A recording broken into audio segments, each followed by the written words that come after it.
سي حسين نعم. بعد إذنك، راهي الفضيحة في حق بشير العكرمي راهي ماهيش شوية راهو.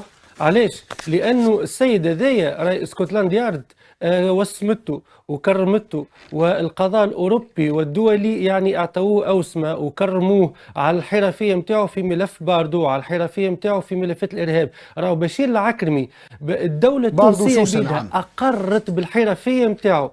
البشير العكرمي راي القضاء الدولي والمؤسسات والمنظمات الدولية الكبرى اللي لاهية بالإرهاب أشادت في تقارير رسمية وأعطته شهايد نعم. كانت تعلقوا على الحيط هذوك، عرفتهم؟ أعطوه شهايد على الإرهاب، اللي مثلا كما لانجلتير أولادها ماتوا في عمليات إرهابية وأقرت بالحرفية متاع بشير العكرمي.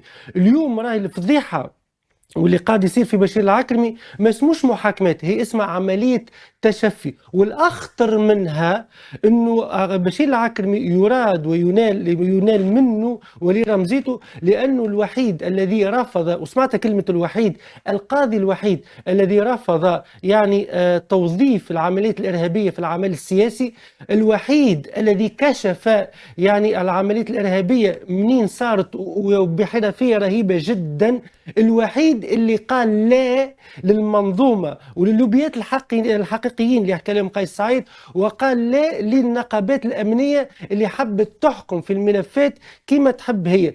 اللي قاعد يصير اليوم في بشير العكرمي بإذن الله هو وسام شرف ليه والعائلته اللي قاعد ينكل بها أيضا، ولكل المظلومين. وإن شاء الله يعني هذه الأحكام ستزول بزوال هذا الانقلاب، ولكن العار أطول من الأعمار.